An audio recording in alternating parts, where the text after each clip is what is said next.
Hi, I'm Antonio Centeno. I'm the founder of Real Men, Real Style. Today, I'm going to be speaking with you about 7 tips on how to remember names. Now, I'm also going to give you tips on if you have a difficult name, how you can help other people remember it. And yeah, this is a common question. They did a study over in England and they asked people, okay, try to remember everything you can about the people. They kept it consistent. They talked about their hobbies, where they're from, what their jobs were, and their names. And consistently, names fell to the bottom of the pack of what they would remember. And that just goes to show across cultures, names, because they're a bit arbitrary, because there is a random, our parents oftentimes, most of the time, choose our name, and it doesn't have anything to do with who we are or what we're about. It isn't a description of us. And that's one of the reasons why it's so difficult.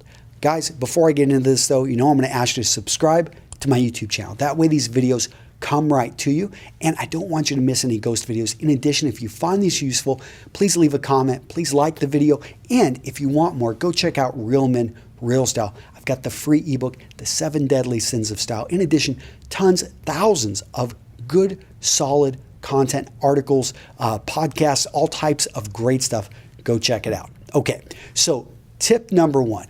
And actually, before I get into that, let's go ahead and I want to tell you a little bit about the story. So I had a gentleman reach out to me. He said, Antonio, I have a very difficult to remember name. I'm trying to go out there, network, build my business, and I think this is holding me back. Is there anything I can do? So that's why I threw in both sides of the tips, and we're going to start with number 1. Number 1, consider a shorter version of your name. Let's take the name Svetlana. It's my daughter's name. Now, in the Russian community in many parts of the world, they actually use the word, they use the name Sveta. We see this again with Robert. Let's look at Bob, a shortened version of the name, and that can help people remember. It actually being shorter will help them remember it. Now, let's go ahead and go to point number 2, a nickname. Some of you guys are coming from cultures in which you're not going to be able to find, even a shortened version is going to be confusing to people. I saw this all the time when I was at business school at the University of Texas. A lot of my friends from China they didn't go with, let's just say these nicknames had nothing to do with their original name. I'd meet a gentleman, his nickname was Paul. I can tell you Paul wasn't a derivative or it wasn't a shorter version of his real name. However, it was very easy for English speakers to remember because it's a common name. So going with a nickname, even if you have to create it, I've seen guys go with things like Trip or Max or, consider a nickname. So we're going to go with point number 3, and that is going with a common variant of your own name. Now, my name is Antonio. A common variant of it is Tony, and that may be easier for some people to remember. And in fact, if you knew me when I was growing up, that's what I went by. I didn't go by Antonio. Antonio is more my professional name. My daughter, her name is Svetlana. We call her Lana. We have just found that in the school system here in the United States, people really go with, they just can pronounce Lana. That was what Clark Kent's old girlfriend growing up. But what's funny enough, in the gymnastics world, in the ice skating world, where she actually practices, everyone remembers Svetlana. And part of that is, it's just they know those names because some of the best ice skaters and gymnasts have been named Svetlana. So let's go to point number 4. Spell your name, or ask people, if you don't remember their name, ask them to spell it. Just be point blank. Hey, I have a problem with names. Can you spell it? Now, when they're spelling the name, what you're really wanting to do is repeat the name, and you're repeating it yourself. You're practicing, and also having that spelling and going into more detail about the name can help you remember it. So let's talk about point number 5. And this is one of the more common ones out there to help people remember names, is attribute meaning to the name. So if I meet someone and I introduce myself as Antonio, I could say, like the actor Antonio Banderas.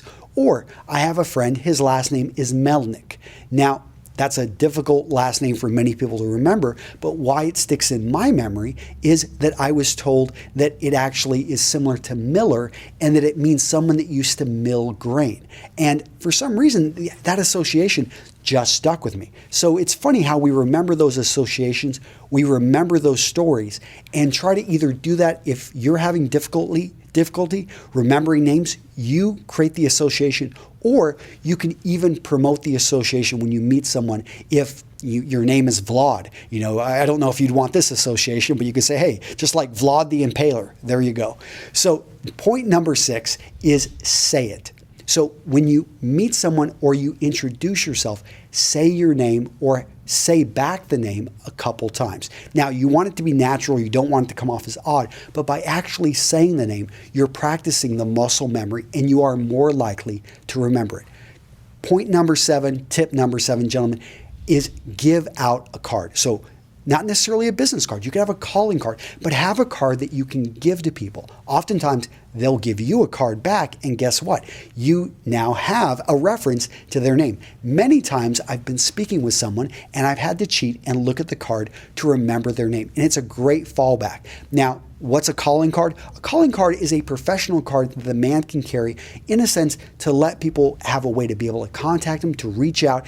It doesn't have to be your business card, but it can just be a way in modern communication that you can simply give people your email address or a good phone number so that they can reach out to you. Gentlemen, those are my 7 tips. I would love to hear your thoughts and feedback on them, and if you've got something to add, please write it down in the comments. I would love to hear how you remember names, or if you have a difficult name, how you help people remember your name. Take care. See you in the next video.